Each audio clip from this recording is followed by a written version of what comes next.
chini na Mungu wa rehema akubariki sana mida ya mchana wa siku ya leo. Ninapokupeleka kwa dakika za kuhesabu sana, ningependa pia uunganishe mikono yetu tunapojumuika na watu wengi sana wanaotupata siku ya leo kupitia sehemu mbalimbali za dunia hii. Please put your hands together. Appreciate everyone watching us, listening us, wherever they are. In Jesus' name. Amen. Sema Bwana Yesu. Bwana Yesu. Siku ya leo. Siku ya leo. Ninguze. Na unisaidie. Deliverance from evil blood that you carry. Deliverance from evil blood. Nilianza ujumbe jana na namalizia leo kama vile nilikuwa nimeahidi watu wengi ya kwamba tungemalizia ile message ya jana siku ya leo. Na ni kwa sababu ya uzito ule ujumbe ambao ninaamini kabisa ya kwamba kuna kitu Mungu anataka kwenda kutenda. Sema amen. Amen. Deliverance from evil blood, ama kukombolewa kutokana na damu mbaya ama damu, the wicked blood. Amen. Amen.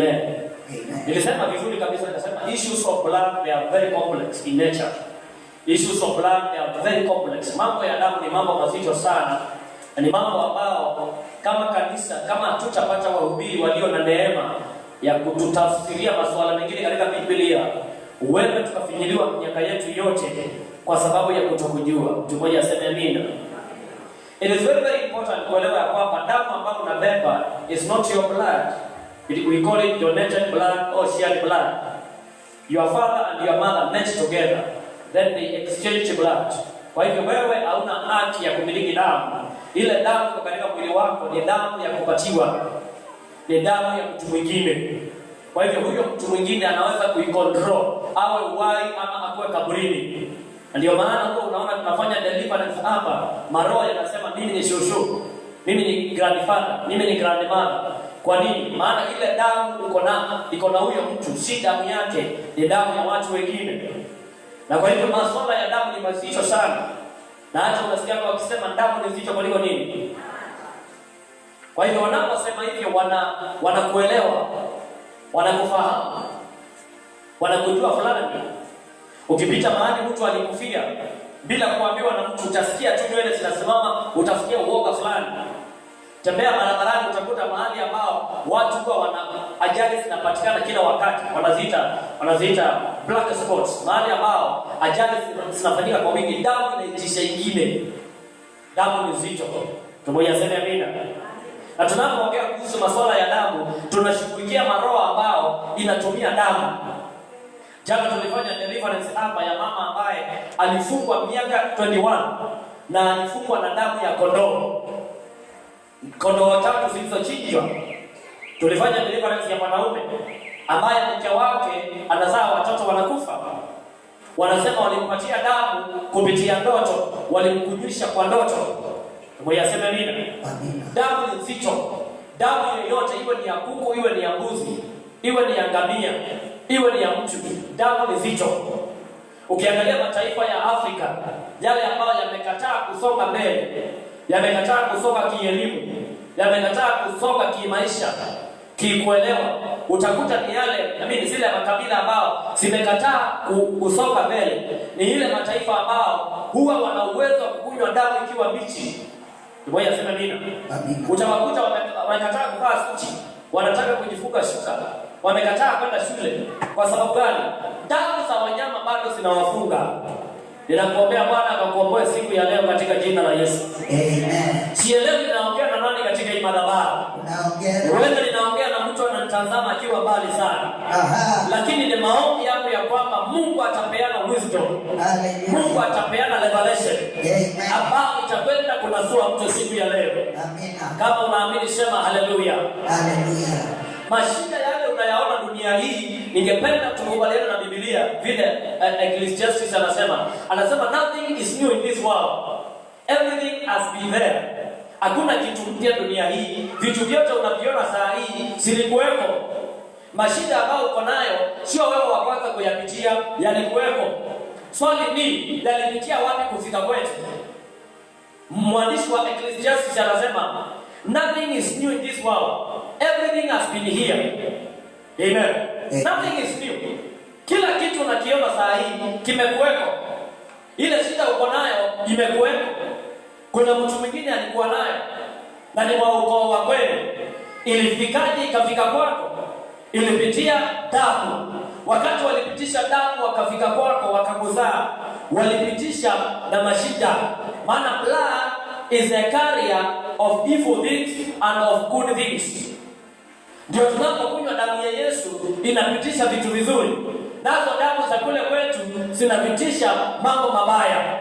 Na ndio unaona madaktari wanapimanga damu. Wakati unaenda pale wanasikia vile unasema ati magonjwa, wanasema hapa lazima tupime damu. Tuangalie kwamba hiki ni kitu cha ukoo ama ni kitu ya aina gani. Ninakuombea siku ya leo matatizo ya damu yakakuachilie. Amen. Nasema matatizo ya damu yakakuachilie. Hallelujah. Kama unaamini sema my Father my God. My Father my God. Every issues of blood, Every issue of blood, expire by fire. expire by fire. Church, I want to submit to you this truth. Ya kwamba mapepo yale yako na nguvu sana ambayo tunaitaka stubborn demons ama strongman spirits hutumia damu. Maroho yale ya nguvu sana dunia hii yanatumia damu. Yanatumia laini ya damu. Hiyo unaweza ombewa miaka nenda miaka rudi na hutawahi kuombolewa mpaka Mungu atafute mtu aliye na revelation. Na lazima muappreciate hii madhabahu ya kwamba Mungu ametupatia kuelewa knowledge, wisdom isiyo ya kawaida. Na kama hutapatikana watu hapa wa kuappreciate hii madhabahu na neema ambayo katika hii madhabahu, Mungu atatoa watu mbali wakuje wachote neema na waende nayo. Amen. So yasema amina. Amina. Watu wamekuwa hapa wamekaa hapa kutoka Friday, wanakaa kutoka Ruaka, Nairobi na wapi na wapi, just coming to seek this anointing. Wameniambia tulikuona kwa mtandao na hata mmoja ameniambia nilimtabiria wakati alikuwa na prophetic program na mimi sikujua, na akasema vile ulishika hiyo right nikaona nikufuate. Wengine akasema na nilinunua kitabu yako kitambo sana na nikasema huyu mtu ana kitu kiko ndani yake. Am I talking to somebody? Yes. This church, if you are not going to appreciate this grace, it will be taken to another people, another person somewhere. Waisraeli walikosa kumtambua Yesu, ile neema ikapatiwa watu ambao sio Waisraeli. Angalia jirani yako, mwambie masaa ni saa hii. Masaa ni saa ya kuchomoka na neema. Ya kuchomoka na neema. Kitabu kile cha 1 John 5:8 inasema hivi, waraka wa kwanza wa Yohana chapter number 5 verse 5, 1 John chapter 5 verse 8 inasema hivi, and there are three that bears witness here on earth, the spirit, the water and the blood. These three agree in one.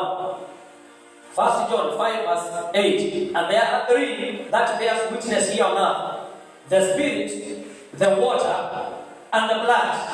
Basi wako mashahidi watatu. Wako mashahidi, sikia, wanasema ni kama watu. Wako watu watatu ambao wanatoa ushahidi. Kuna mashahidi watatu. Roho, maji na damu. Maji na damu. Na ushahidi wa hawa watatu. Na ushahidi wa roho, maji na damu waafikiana. Unakubaliana. Mtu mmoja aseme amina. Amina. Let me submit to you this church. Ukristo wako utabadilika when you will understand, number one, the mystery of the spirit. When you will understand the mystery of spirit. Number two, the mystery of water. Number two, the mystery of water. And number three, the mystery of blood. Your Christianity will completely change. Amen. Tumaya sema amina. Amina. Inasema in Genesis chapter 1 verse 1 to 2. In the beginning, God created heavens and the earth. The earth was formless, empty, and darkness covered deep waters. And the Spirit of God was hovering over the waters. Dunia ilikuwa bila umbo na tupu. Mwanzo kabisa, hiyo ndio mstari za kwanza za Biblia. Inasema mwanzo kabisa dunia ilikuwa haina umbo, ilikuwa tupu. Giza lilikuwa limefunika vilindi vya maji. Na kulikuwa na giza ambayo ilikuwa inafunika vilindi vya maji. Na roho ya Mungu ilikuwa ikitanda juu ya maji. Na roho ya Mungu ilikuwa inatanda juu ya maji. Lazima uelewe ya kwamba vitu vile mzee dunia hii, number 1 is water. Number 2 is spirit. Number 3 is blood. That is why water is a mystery. Na ninaomba Mungu anijalie neema nikuje kukuhubiria tu kuhusu maji. Amen. Ndio maana mwili wako 70% Amen. Amen. 70% hiyo mwili wako is water. 3/4 of the world. 3/4 of the world is water. Water is everywhere. Wakipima hapa kwa hewa watakuta maji. Wakienda juu watakuta maji. Tumoja sema mimi. Water is everywhere.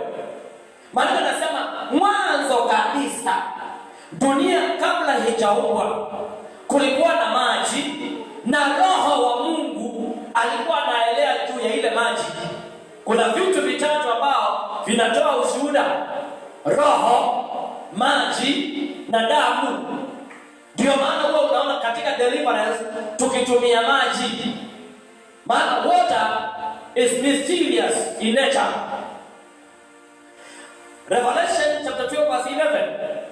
And they defeated Eve by the blood of the Lamb and by their testimonies. Na walimshinda shetani kupitia damu. Sasa hapo hata si duniani, huko ni mbinguni kabla shetani hajarushwa hapa. Na bado damu ilikuweko. Tuwayasema mimi.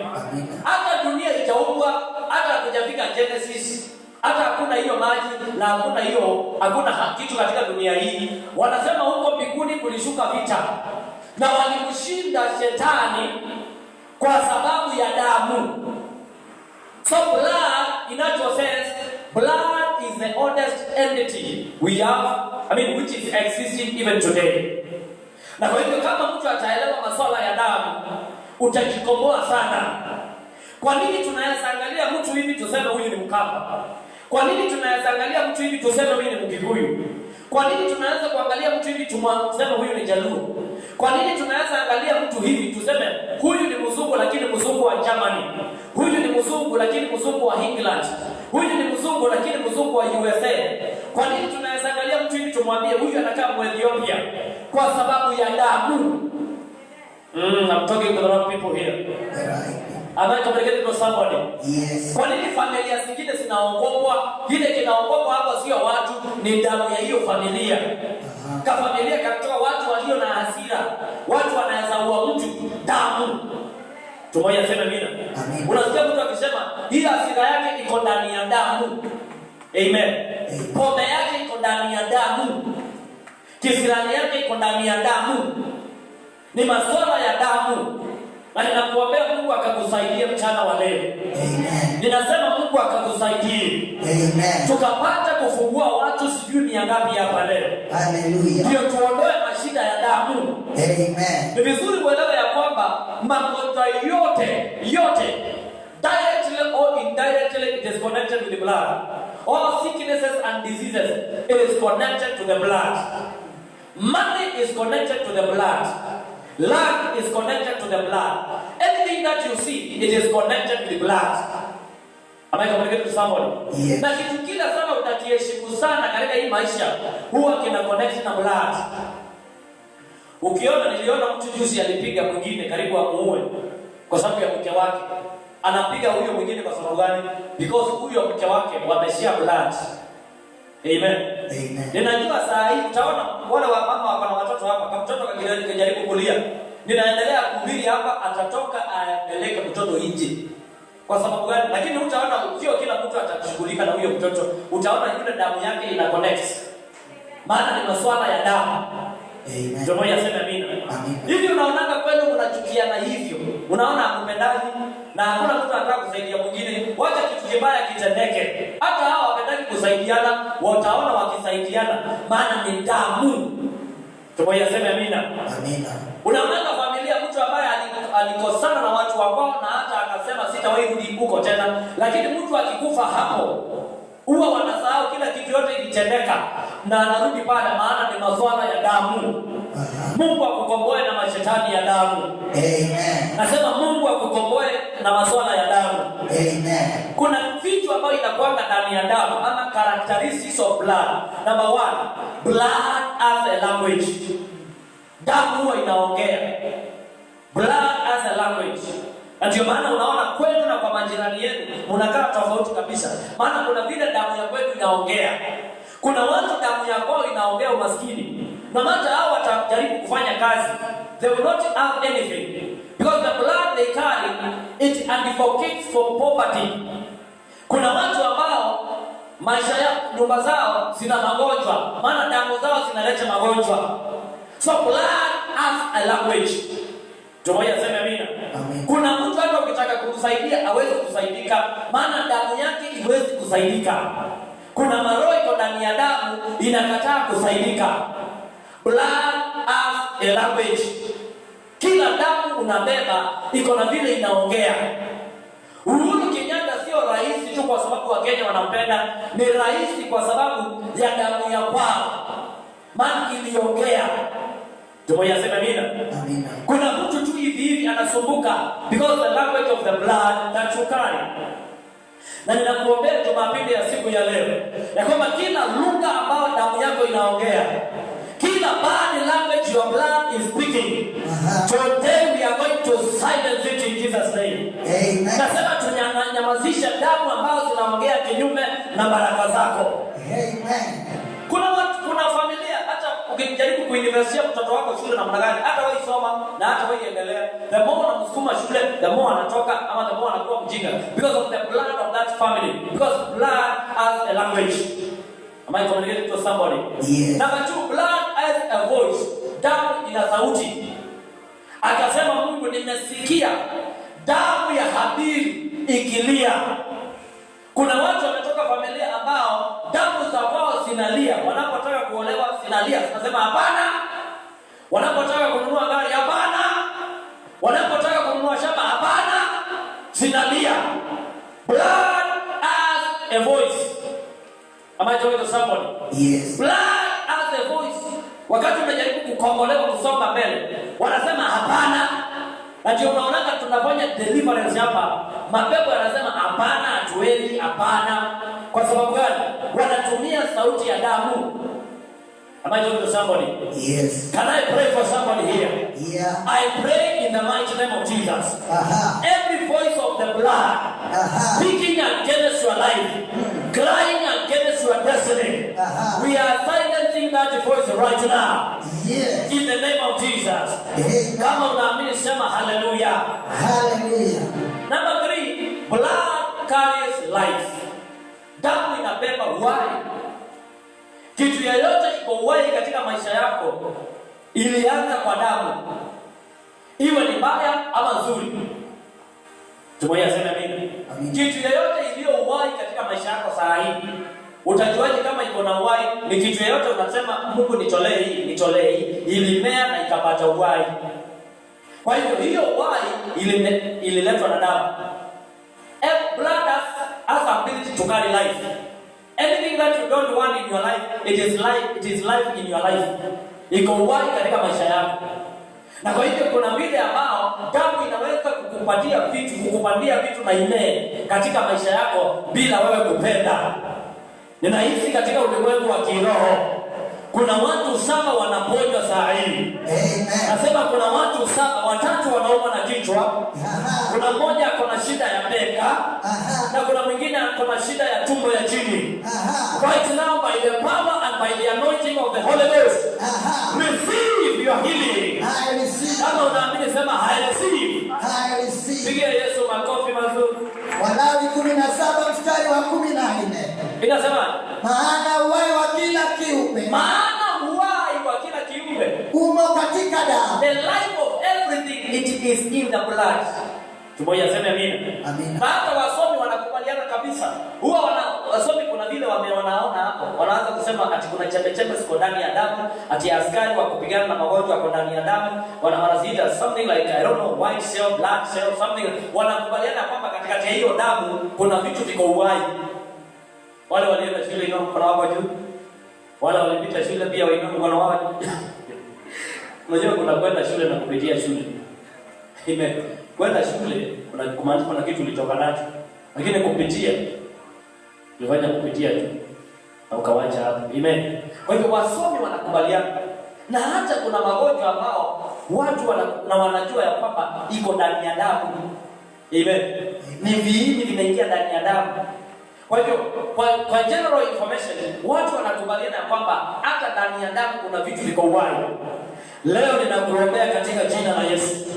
Na kwamba hii madhabahu inaponya kila matatizo matatizo ya damu katika maisha yako. Amen. Iwe ni ulimwengu wa kiroho, Aha. iwe ni ulimwengu wa kimwili, Aha. iwe ni kifamilia, Aha. kipesa, Aha. kibiashara. Aha. Kama unaamini sema yes. Yes. Number 5. Blood allows spirit to pass through one generation to another. Kiunganisho cha maroho, blood allows a spirit to pass from one generation to another. Kiunganisho cha maroho kutoka watu hawa tu wale wengine, kutoka kwa wazazi kwenda kwa watoto, ni damu. Kuna maroho ambao inaswim kupitia damu, inapitia katika damu. Kwa hivyo yale mambo ambayo na ndio unaweza kuona kwamba kuna vitu tunaziita family curses, laana za jamii, laana za kiukoo, laana za kifamilia. Mateso ya watu wa kwetu walioteseka na tunaendelea kuteseka ni kwa sababu gani? Ilipitia katika damu.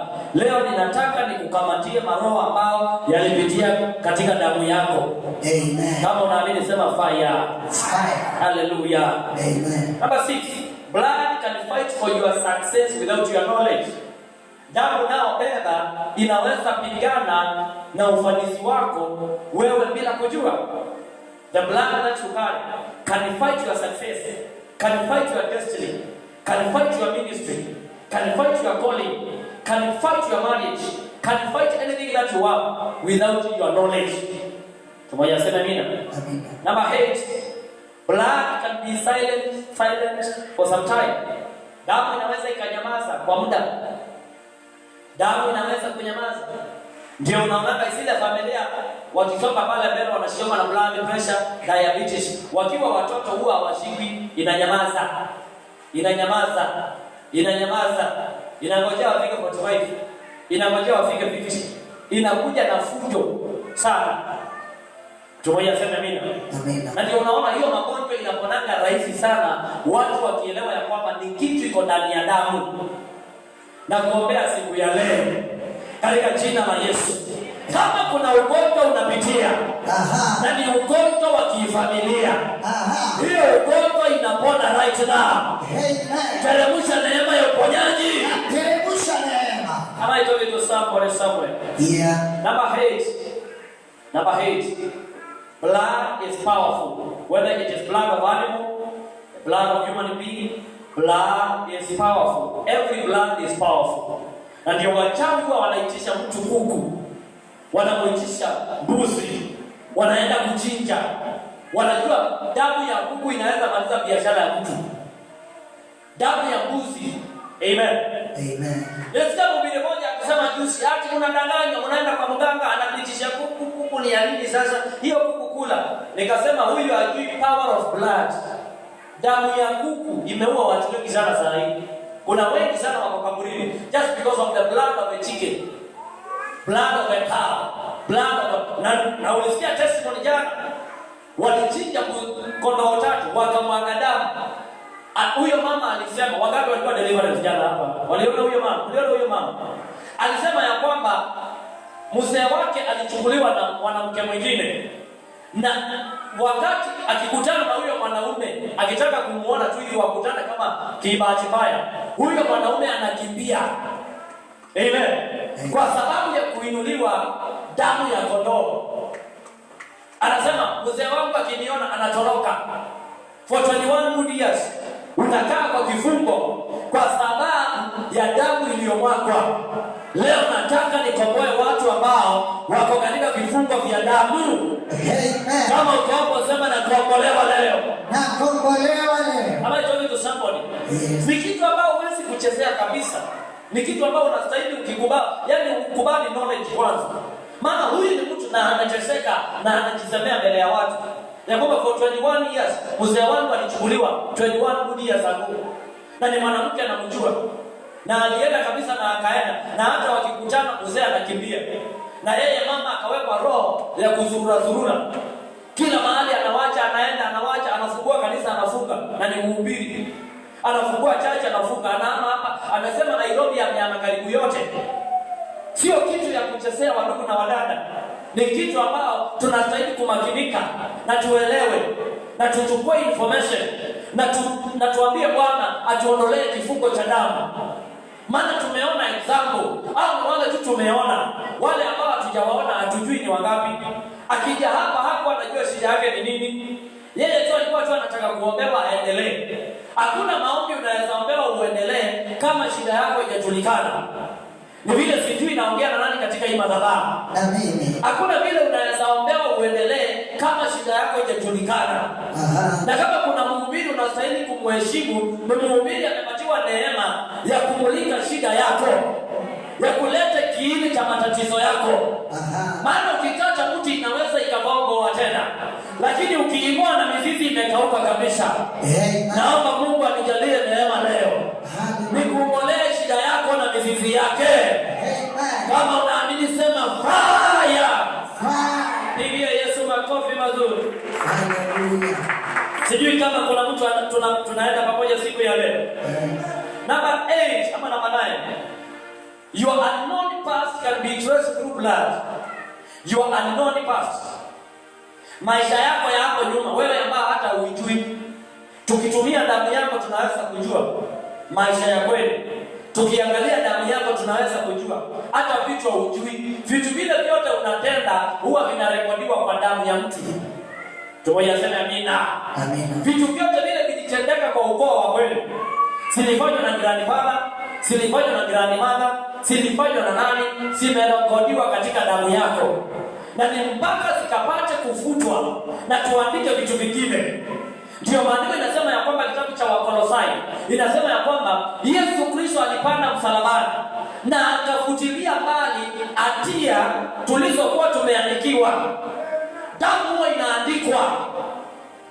Tumalizia hapo leo. Tunaona mmechoka. Wangapi wanasema tuendelee? Haleluya. Damu huwa inaandikwa. Kila kitu kizuri na kibaya kinatendeka kinaandikwa kwa damu. Ndio maana mtu akiokoka, ile damu ya Yesu iliandikwa msamaha, huwa anasamehewa. Ibrahim mkono mmoja sema habari yote mbaya iliyoandikwa katika damu. Habari yote mbaya iliyoandikwa siku ya leo lazima itafutwa. Siku ya leo lazima itafutwa. Katika jina la Yesu. Katika jina la Yesu. Na ya mwisho ni kusema ya kwamba every blood has been committed and dedicated to your ancestors apart from the blood of Jesus. Every blood, every other blood, damu zingine zozote tuko nazo ziko na ushikamano na mababu. Ziko na dedication. Kuna kazi zilipatiwa.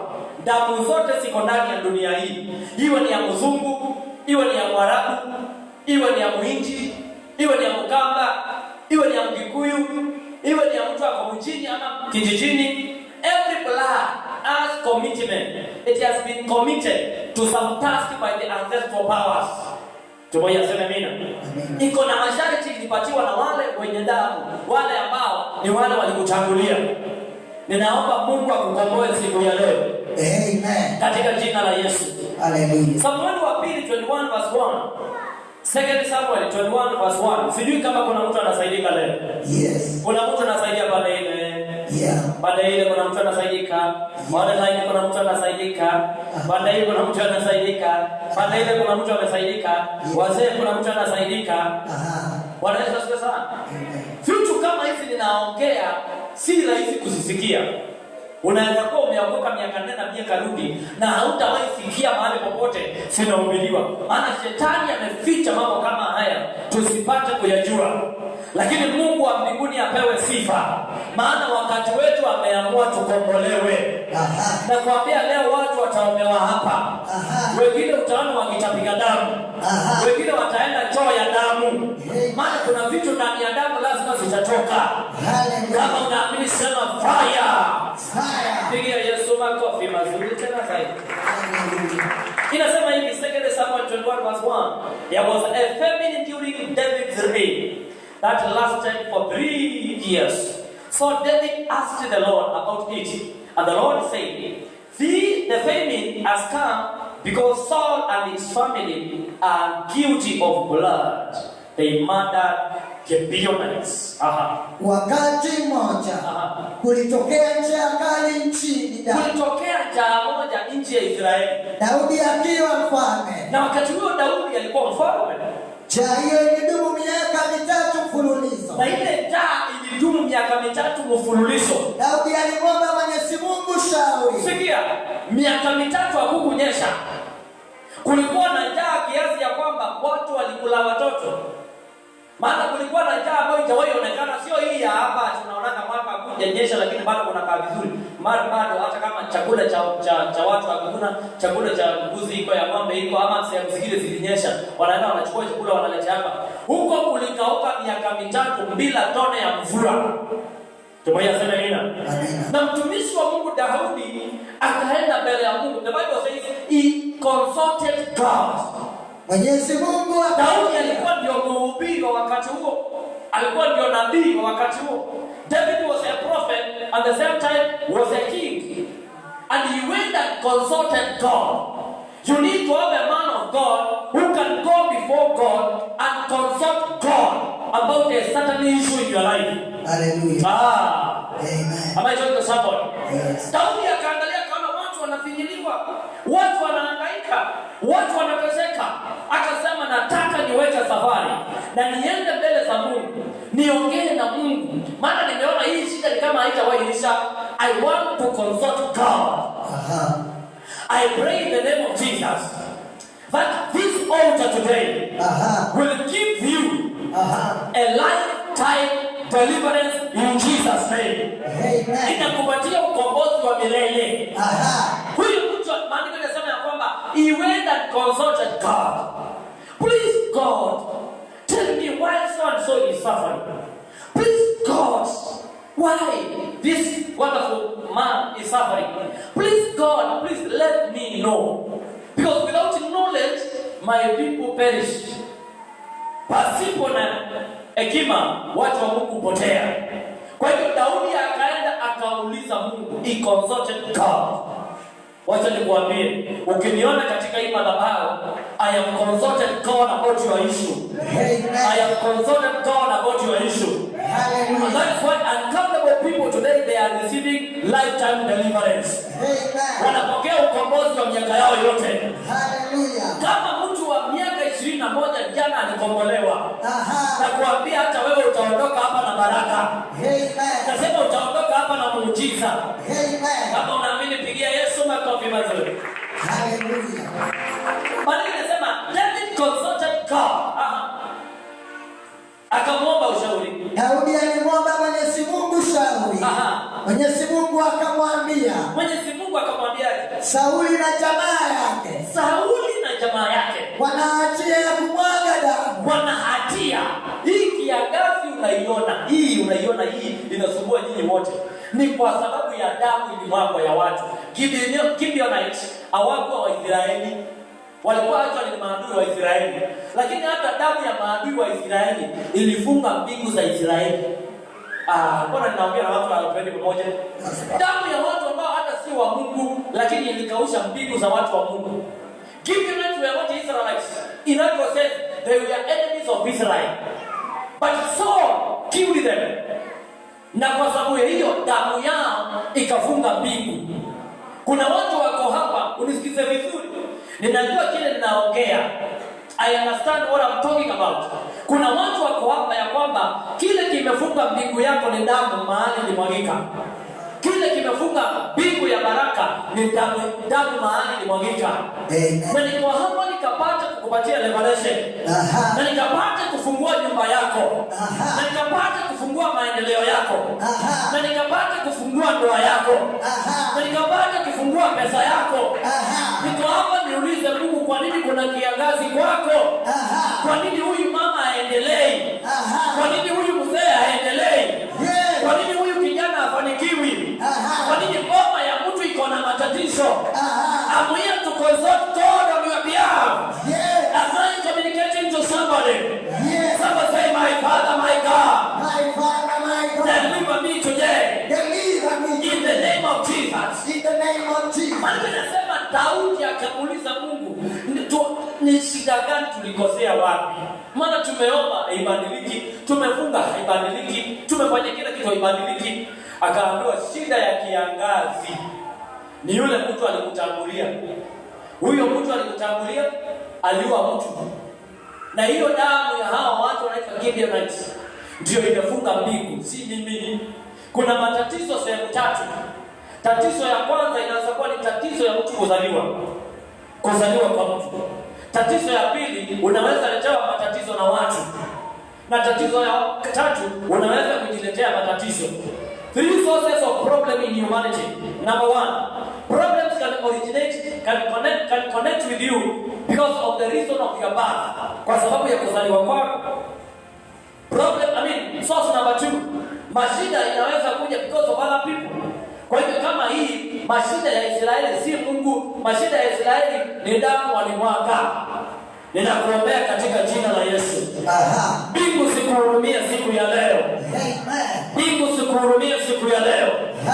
Kuna watu zaidi ya 12 hapa. Mungu zao zinaenda kufunguka. Ukipiga makelele sana, kamata hiyo neema. Inakamata neema.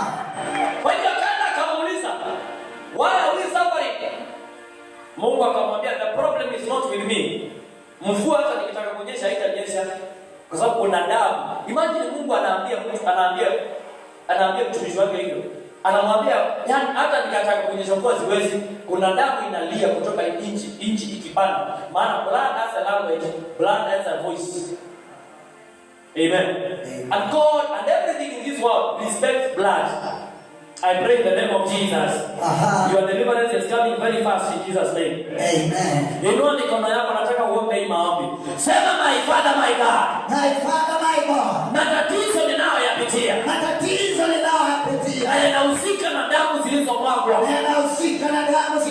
Ninaomba hiyo matatizo iondoke. Sema, chochote kilifunga mbingu zangu. Chochote kilifunga mbingu ya pesa. Mbingu ya utajiri. Mbingu ya maendeleo. My Father, my God. Deliver me today. In the name of Yeshua Messiah. Pray. My Father, my God. Oh, yes. Kila matatizo nakutia na imeletwa na maswala ya damu. Baba wa mbinguni, naamrisha hiyo matatizo itoke kwangu. Naamrisha hiyo matatizo itoke kwangu. Naamrisha hiyo matatizo iniachilie sasa. In the name of Jesus. Pigia Yesu makofi. Wacha nikuambia hii tena, nitarudia tena siku nyingine. Wewe hauhitaji tu mhubiri wa kusimamanga kuhubiri ama kanisa tu ya kuendaga. Unahitaji kanisa ambao ina uwezo wa kufafanua kile ambacho unapitia na wewe ukonifahamu na tuamini Mungu muujiza utendeke. Amen. Tumoja sema mimi. You don't need to go to any church. No. Hakuna wakati wa karibu hapa. Tunahitaji tufuatane na mtu ambaye anaweza kuzungumza yale mambo ambayo tunayapitia na tuonyeshe jinsi ya kutoka pale. Tumoja sema amina. You don't need to follow any pastor. You need just to follow a pastor who can deliver you. Amen. There's no time to waste here. Maisha haina riaso. Nasema maisha haina riaso. Ukikufa umekufa, hautarudi tena. I pray in the name of Jesus. Kwamba Mungu atakuunganisha na hii neema. Na itakukomboa katika jina la Yesu. Hallelujah. Kama unaamini sema yes. Matthew 27:24 and 25. Matthew 27:24 to 25. Matthew chapter number 27, verse 24 to 25. When Pilate saw he could not prevail at all, but rather that a tumult was rising, he took water and washed his hand before the multitude, saying, I am innocent of this blood of a just person. You see ye to it. Then they answered all the people and said, let his blood be upon us and our children. Basi Pilato alipotambua huyu ni mtu ambaye alielewa masuala ya damu. Alipotambua aje? Basi Pilato alipotambua kwamba hafanikiwi chochote na kwamba maazi yalikuwa yanaanza, alichukua maji akanawa mikono mbele ya ule umati. Nimekuambia there is 3 things you need to to understand the mystery of the spirit, the mystery of water, the mystery of the blood. Na ninaomba Mungu anisaidie hivi karibuni nikuletee mkutano wa siku 3 kutoka Friday, Saturday, Sunday. Nikuhubirie tu kitu inaitwa the mysteries of water. Amen. Utaona mashida mengine vile itaenda na mapepo mengine. Hallelujah. Kuna mapepo yanatumia maji, na kuna mapepo yanatumia damu, na kuna mapepo yanatumia hewa, anga.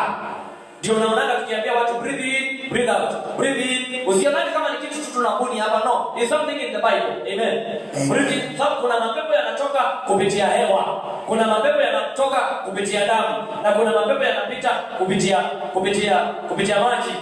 Ndio maana sometimes wakati tunaanza kuomba watu wanafeel to sweat. Kwa nini wana sweat? Mapepo inatoka. Wengine wanatapika maji, mapepo inatoka. I pray njia yeyote Mungu atataka kutumia, atumie ukombolewe. Amen.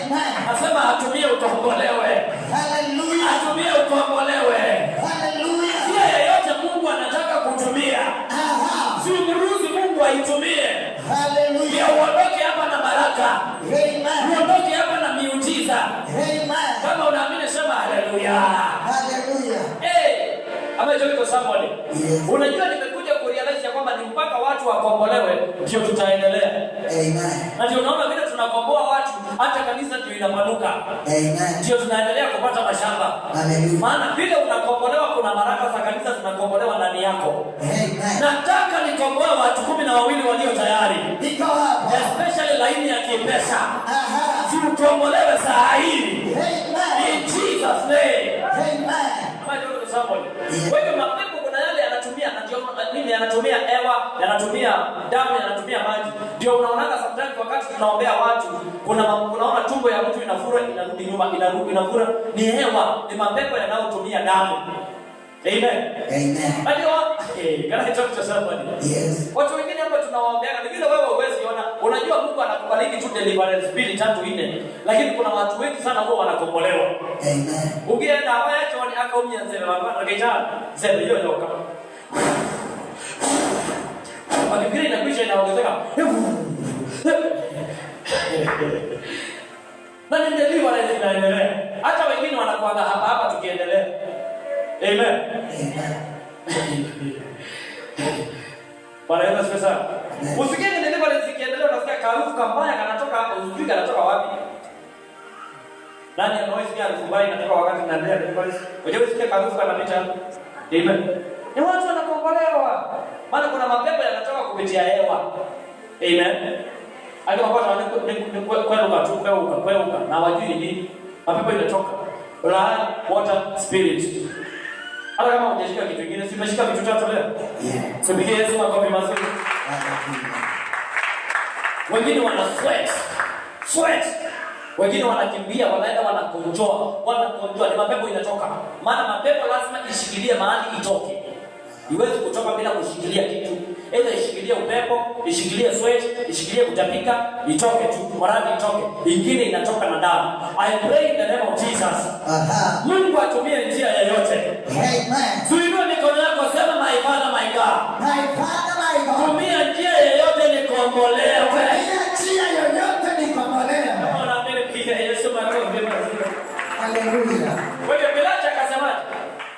Basi Pilato alipotambua kwamba afanikiwi chochote na kwamba maazi yalikuwa yanaanza, alichukua maji akanawa mikono mbele ya ule umati wa watu, akasema, mimi sina lawama juu ya kifo cha chui, shauri lenu wenyewe.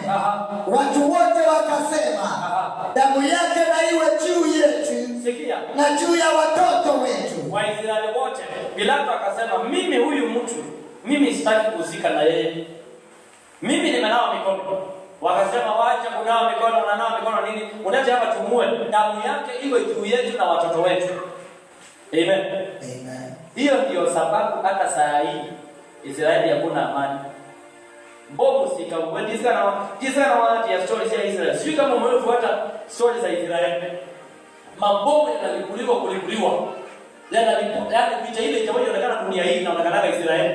Wanakaanga kidogo mpaka kisi nilishangaa kuambiwa ya kwamba kila mahali wako, kila mahali wanakaa, wanajengeana kitu inaitwa bomb protector. Ikirushwa kuna system inasemanga bomba iko kwa njia inakuja, tokeni. Wanatoka bio, wanaenda wanaingia mahali ambao wamejengewa na serikali. Kama ni hapa Kamekani wanajengewa moja, pale Ushago na huko ndani kila mahali wanajengewa bomb protector. Amen. Amen. Kwa sababu gani? Kwa sababu wazee ambao waliishi miaka mingi hata hawajui au wala wako sahihi hawajui, walisema damu ya huyo mtu ikue juu yetu na watoto wetu. Amen. Amen. Na vita haitaisha Israeli. Itapigana au wako wakufe, twende wengine wapigane, miaka yao yote wanaishi kwa vita. Kila Muisraeli lazima kuwa mwanajeshi. Amen. Kila Muisraeli awe ni msichana ama ni mama.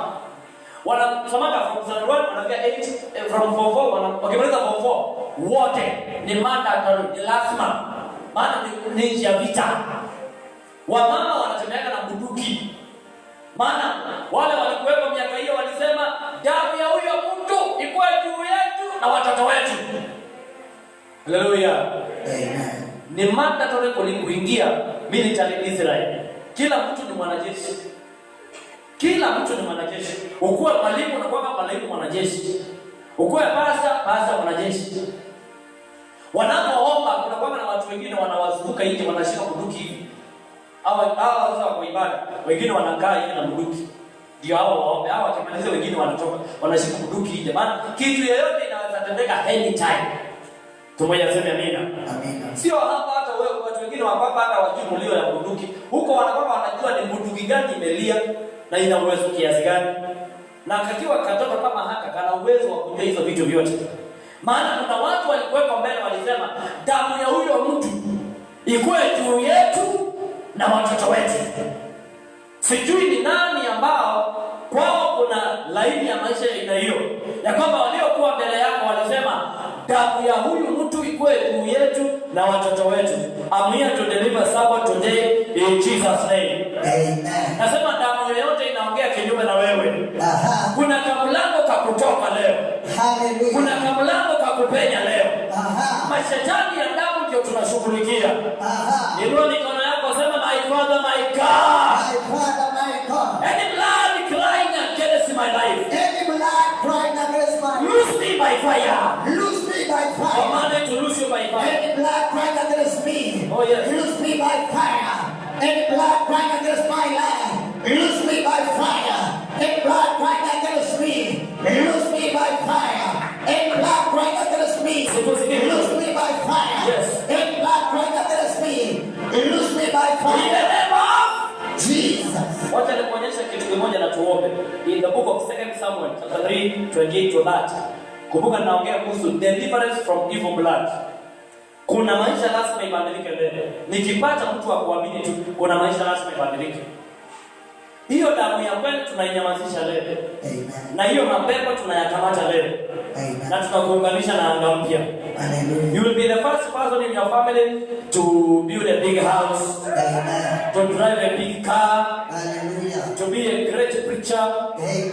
You will be the first person in your family Aha. to operate in a high level of anointing. Amen. Ninaongea na wale ambao mikono yao iko juu. You Hallelujah. will be the first person in your family Aha. to have a big name. Aha. Hallelujah. Amen. Piga Yesu makofi mazuri.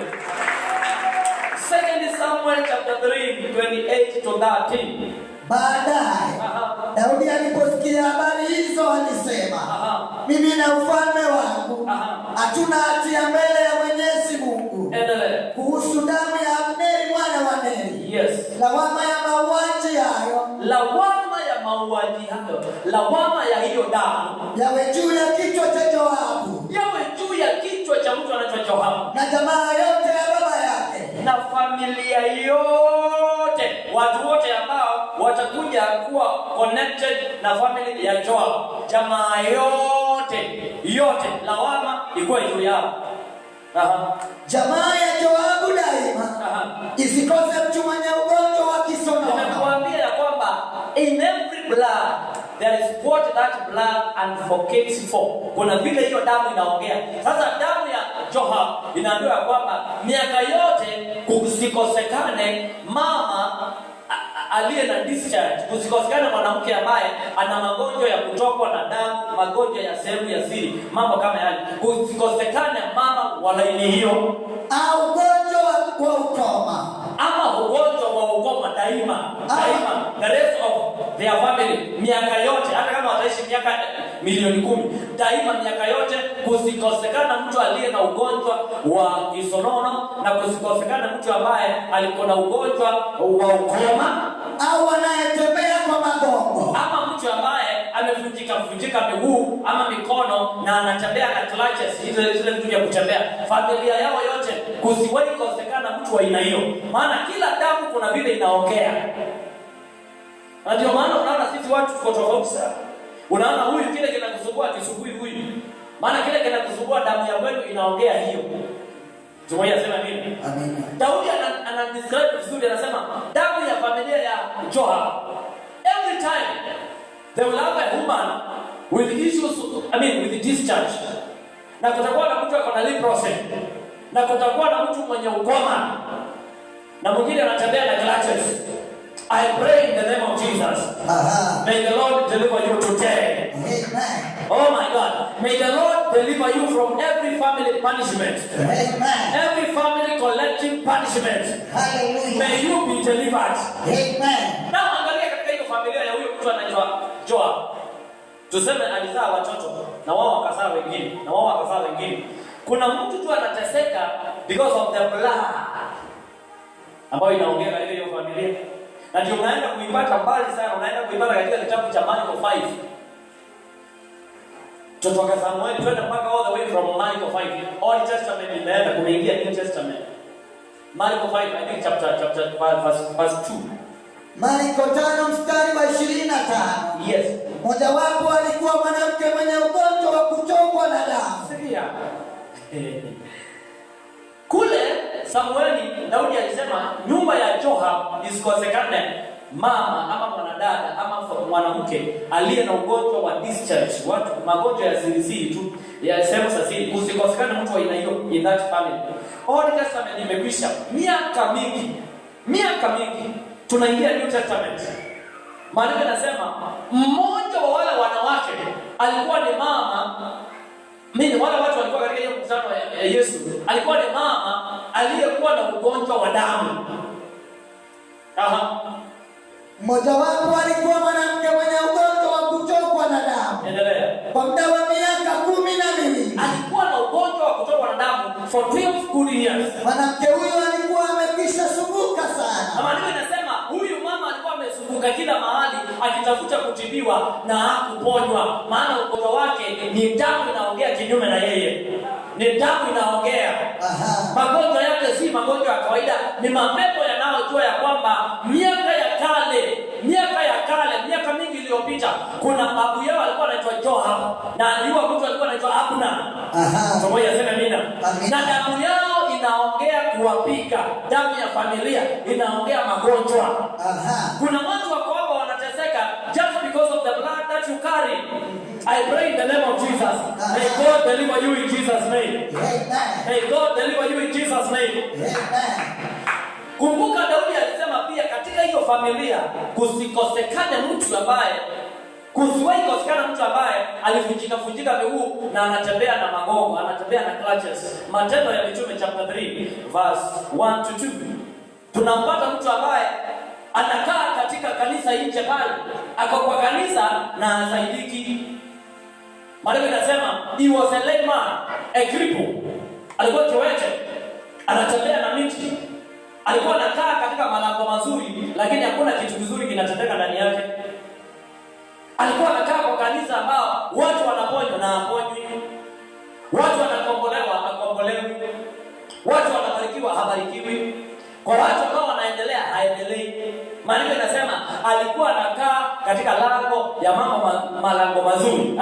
Siku moja saa 9 alasiri, Petro na Yohana walikuwa wakienda hekaluni. Wakati wa sala. Walikuwa wakienda hekaluni. Wakati wa sala. Wakati huo watu walikuwa wanabeba mtu mmoja kiwete tangu kuzaliwa. Watu hao walikuwa wakimweka huyo mtu kila siku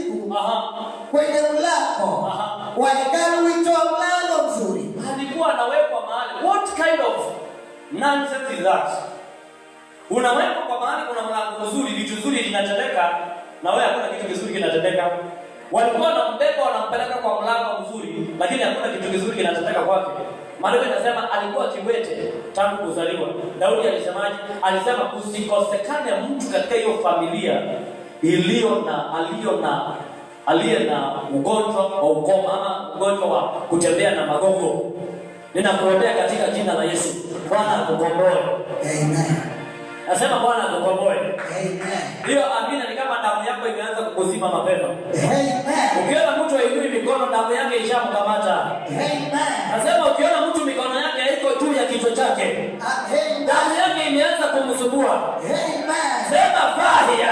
Fire. Mambo 10 ambao unaweza kujua ya kwamba damu iko na matatizo, damu yako iko na matatizo. Na hapo ndipo nataka unisikize vizuri kabisa. Mambo 10 ambao, 10 things that can let you to know that your blood is fighting your life. Number 1, when you have mysterious lack of blood in your body, wakati ambao kuna ukosefu wa damu katika mwili. Amen. Amen. Wakati ambao kuna ukosefu ndani ya mwili wako. Maybe 1 or 2 times umekuwa hospitali unaongezwa damu. Ukienda hospitali tu kutibiwa unaambiwa kula vitu vya kuongeza damu. Kula. Hauna damu, kula vitu vya kuongeza damu. All the time kuna issues za upungufu wa damu katika mwili. Inamaanisha kwamba the blood that you have is speaking against you. Number 2, if you are unable to sustain good things for long time, you have issues with your blood. Hauna uwezo wa kukalisha vitu nzuri kwa miaka mingi, kwa muda mrefu. You are unable to sustain good things for long time. Hauna uwezo wa kukalisha vitu nzuri kwa muda mrefu. You have issues with the blood. Uwezi kukalisha shamba sana, unanunua ukakaa tena, unakata kanusu unauza, unafanya hivi, uwezi kukalisha kazi, ndoa, vitu kama zile. Number 3, when your family there is collective bondage. Family collective bondage. Family collective bondage ni nini? Ni wakati unaona ndugu yako vile anakaa wewe unakaa hivi. Dada yako vile anakaa wewe unakaa hivi. Nyinyi wote mnateseka the ndugu yako hapo maliza shule, wewe ukumaliza. Ndugu yako kana mabibi 3, wewe uko na 2. Na ni vile hapo mbele yako na miaka 5. Ukifika hiyo miaka 5 hapo naye, hata wewe utakuwa umempita. Inaitwa family collective bondage. Family, unaona watu ni walevi, watu kila familia kuna kisirani ambao kinafanana na mtu ule mwingine. Family collective bondage. Kama familia yako kuna vitu kama hizo, ninakuombea katika jina la Yesu, uwe ni mtu wa kwanza kuvunja hiyo laana. Amen. Might tell you somebody. Yes. Uwe ni mtu wa kwanza kuchomoka. Hallelujah. Mimi ninajua mtu anaweza akachoka, maana mimi nimechomoka. Amen. Na ninataka kuwaambiza watu mikono yao miwili iko juu. Pokea neema ya kuchomoka. I receive. Mimi najua hii kitu naongea, mimi najua. Na siwezi kufundisha vitu ambao sijaona sikifanya kazi katika maisha yangu. Nimeona kuchomoka fulani na chomoka.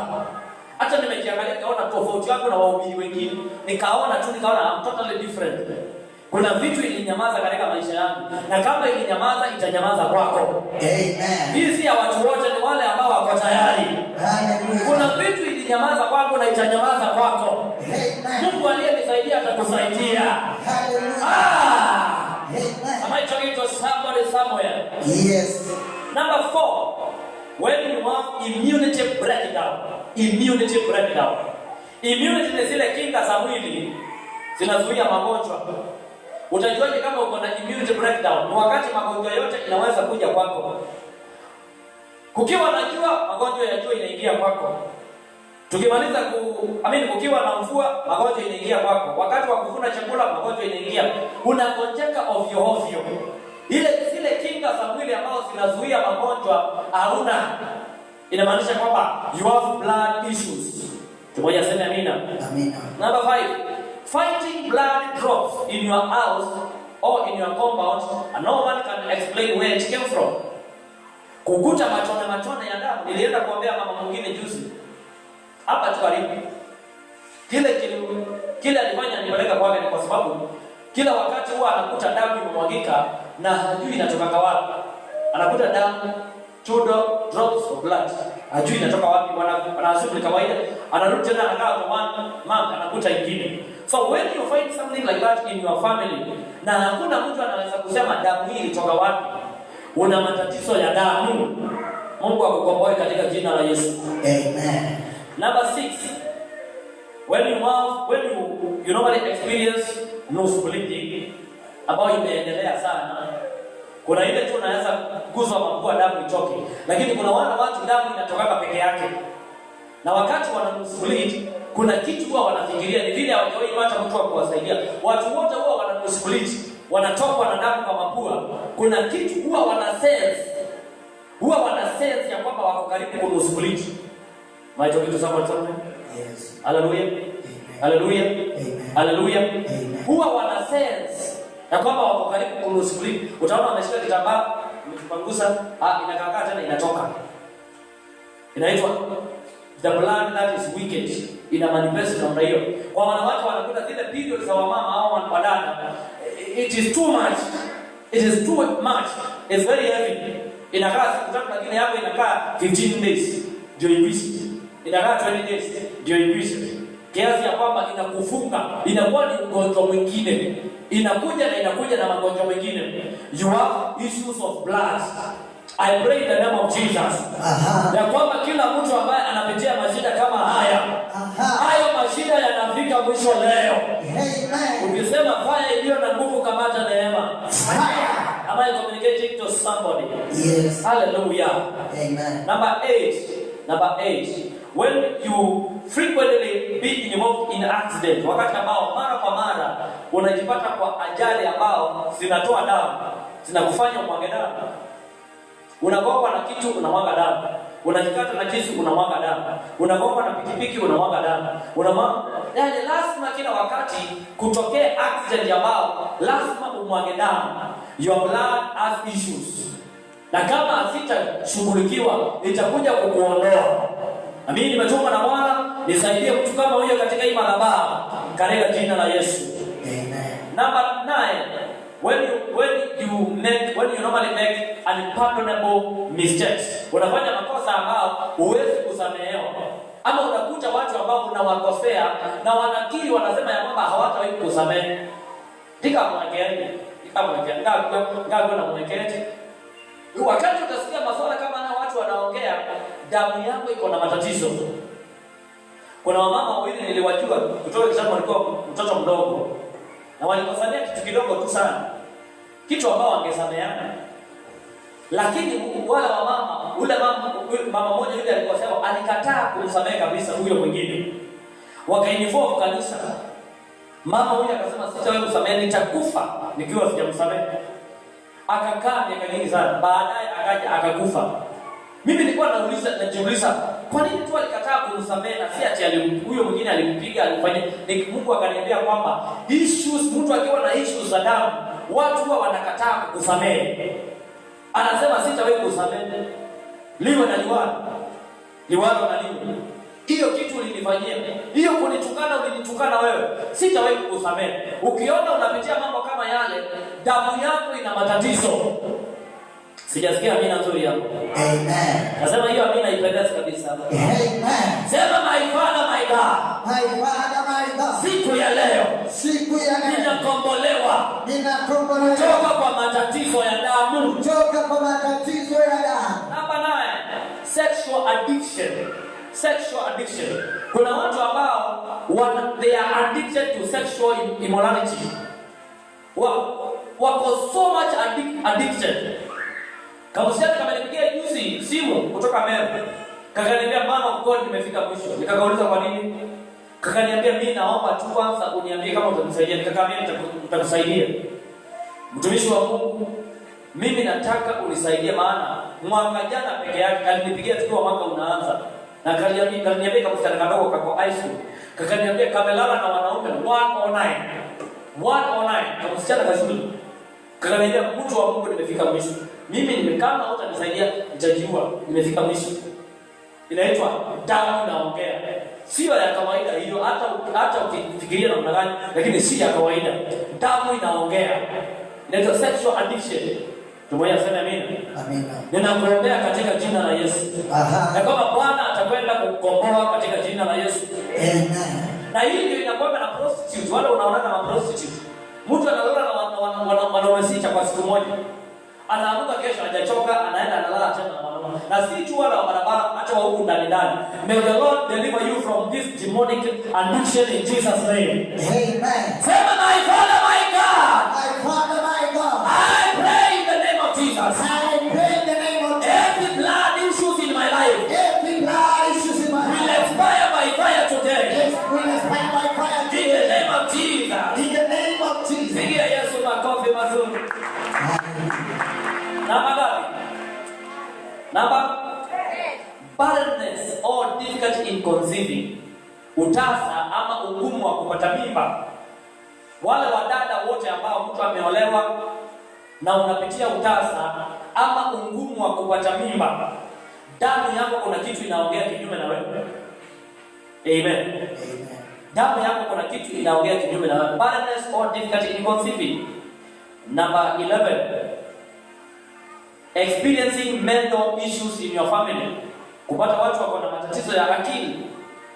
Watu akili na kimbia bure katika boma. Wakati utapata kwenu kuna mtu wako na matatizo ya akili, ni masuala ya damu.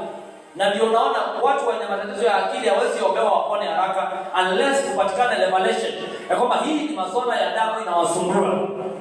Jana kulikuwa na mtu alikuwa ananiambia kweli kwa mtu fulani kuna watu wawili wako na matatizo ya akili. Huyu akili inakimbia, huyu mwingine inakimbia pia. Na kama umetoka katika familia ya aina hiyo, Mungu akukomboe katika jina la Yesu. Amen. Kama umetoka mahali watu wako na matatizo ya akili, Mungu akukomboe katika jina la Yesu. Amen. Na matatizo ya akili si kumwaga macho wakati unatembea. Unaongeana na mtu unasikia akili yake ikubaliane na vile akili yake ni too much. Amen. Amen. Jisa na kama anaondokea. Anaongea na mazi ambao kana Yesu ni ndia. Na omundu msio wengine na lakini Yesu ni ndia. Akili yake kuna mahali ilipitana. Kuna valve kilichomeka. Kuna fuse ambao ilikatika. Angalia jirani yako, muangalie vizuri, muulize je, kwako kuna fuse ilichomeka? Ukiona mtu akuulizi ujue ni matatizo ya damu yanamsumbua. Watu sana wamama wako na paa nyingi kiasi ya kwamba mnaongea story hata mkifika mwisho wa juu mlianzia wapi? Ni matatizo ya akili. Hata kuna wazee, hata kuna wanaume wana matatizo ya akili. Na kuna wanaume wanapenda mikutano ya wamama. Amen. Imetizidi ijana wanaume wako katikati. Hajui kama hii ni mkutano ya wanaume ama ni ya wanadada, matatizo ya akili. Amen. Anapendaka sana mahali kuna wamama. Anataka na wamama sana, mazaa nyingi sana. Unashindwa, si huyu angempatia sikati moja ndani. Matatizo ya nini? Ya akili. Matatizo ya akili. Hiyo ni kumaanisha kwamba familia hiyo iko na issues of blood. Issues of blood. Tumoja sema nini? Na wacha nikwambie mahali kwa inatokea, maana wewe huenda hujui. Siku ile utaona modada anapenda kukaa kwa wanaume. Na si lazima akuwe msherati, anaweza kuwa hata si msherati. Amen. Anaweza kuwa ni mtu mzuri sana. Modada lakini anapenda kukaa na wanaume sana. Sana. Kiasi kwamba hapendi mahali kuna wamama, anaenda kukaa mahali kuna wanaume na ni sokoni. Wakati alikuwa mtoto kabla hajazaliwa, wakati alikuwa ndani ya mimba ya mama yake alikuwa anafikiria ni kijana, lakini akamzaa msichana. Kwa hivyo mawazo damu ya mama iliconnect mtoto na mawazo ya kijana, ijapokuwa alikuwa ni sister. Na kama naye ni mwanaume, mama yake alikuwa anafikiria kwamba amebeba msichana, lakini bila kuelewa akakuja kurealize kwamba ni kijana. Kwa hivyo mawazo ni ya msichana, lakini ulumbo ni ya nani? Hata utaona miili yao, utaona mwanaume mwili unakaa wadada kabisa. Kabisa. Vile hapa niona hata mundu pole. Niona hata mundu mukala lakini zaidi ya mundu mume. Amen. Hata wao utakuta wadada ambao wanakaa wanaume kabisa. Kiasi ya kwamba anakunyolea kama wanaume. Anabanga kama wanaume. Utamkuta na safari kuishi za wanaume. Ndio maana wana siku hebu zionyeshe. Unakuta mmoja na mume tigeta yake ni matatizo ya damu. Amen. Hata zile kazi anakufanyia, hata ile ugali anakula. Unajua wadada wakulani sana. Amen. Lakini ukiona mdada anaangusha sahani 2 za ugali, kuna madhabahu. Kama hiyo ndio somebody. Na bila mnaangaliana ni kama mnajuana. Nimeona ndio mikono yako sema matatizo ya damu ili waachilie. Matatizo ya damu ili waachilie. Na hapo ndipo tuko na hiki kinaitwa gezi. Gezi inatokana wapi? Gezi mwanaume kuoa mwanaume. Mwanaume kuoa mwanaume. Inakuwa ni kama hapo kijana kalipokuwa kanazaliwa, damu ya mama ili communicate na akili ya mtoto ya kwamba ninazaa msichana. Kwa hiyo kalipozaliwa kanatafutanga wanaume walale na yeye, ijapokuwa yeye ni mwanaume. Na kama huyo mtu atakombolewa, ni lazima kuwe na mtumishi wa Mungu aliye na understanding ya kwamba shida ya huyu kijana, shida ya huyu mama inatokana na kuzaliwa. Ni mambo ya damu. Kulikuja juzi watu wawili hapo walikuwa wanaletea kijana, ni waombe last year. Wawili, kijana ni mkubwa kwa form 3. Wanapiga hapa kwa ofisi, wanapiga makelele sana. Na wauliza ni nini? Wananiambia huyu mtoto ana tabia za msichana hata kwa nyumba. Na hata shuleni tulikuwa na principal. Tukaambiwa ya kwamba huyu kijana amehusika, amepatikana na akilala na kijana mwingine, akilalishwa na kijana mwingine, na yeye ni kijana. Kwa hiyo kesi tukapembeleza mwalimu, sikiliza walimuomba, hiyo kesi ikakwisha hivi. Lakini kwa nyumba, sasa ile imetushangaza kwamba kwa nyumba huyu kijana unampata ndio huyu na cutex anajipaka paka, unampata kwa kioo anajiweka makeup na ako peke yake. Sasa hata amen. Nikawaambia wacha mama, wacha kulaumu kijana, wacha nikuonyeshe shida mahali iko na huyu mzee.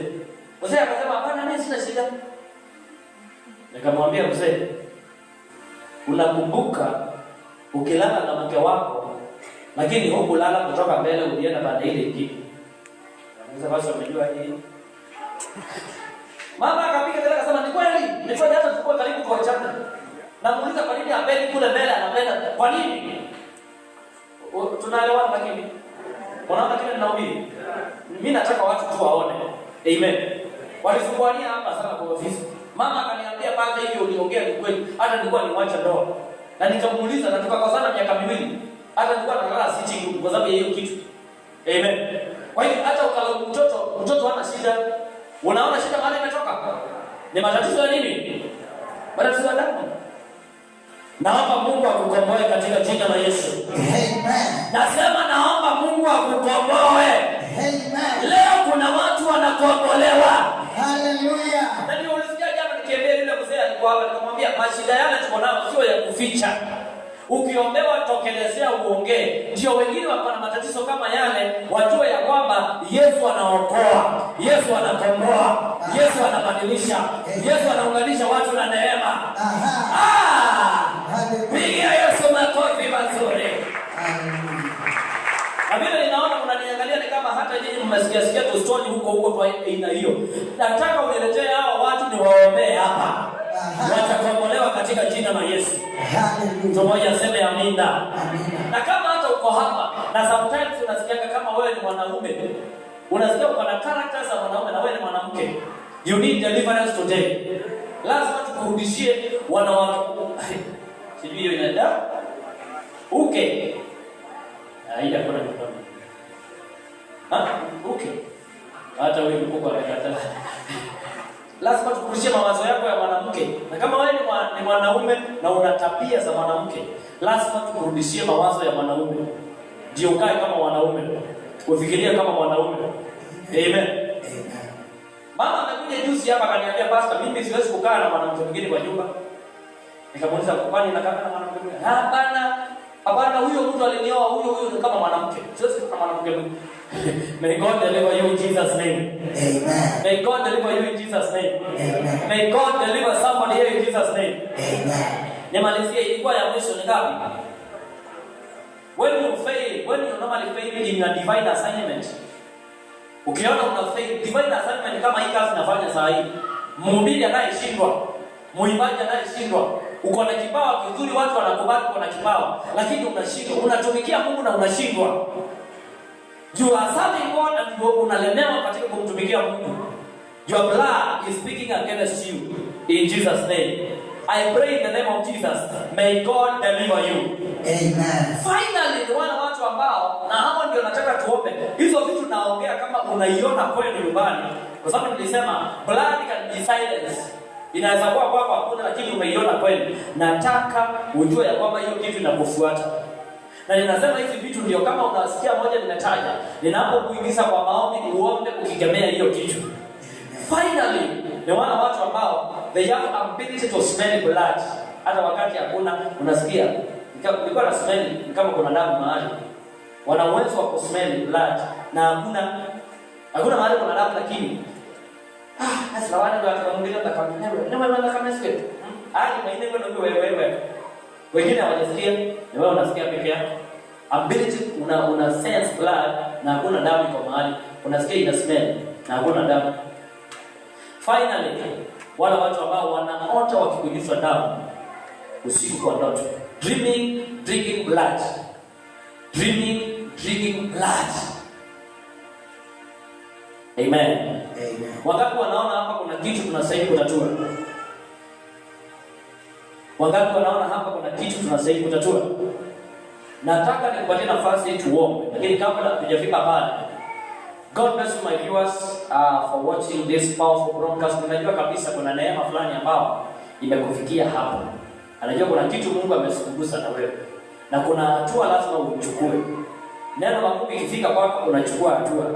Ukiona kabisa nilikuwa naongea na wewe, ninaongea na maisha yako na nimeleta picha ya kwenu nyumbani, basi ujue ya kwamba Mungu kuna kitu anazungumza na wewe, na ndio maana amekubali kuongea na wewe.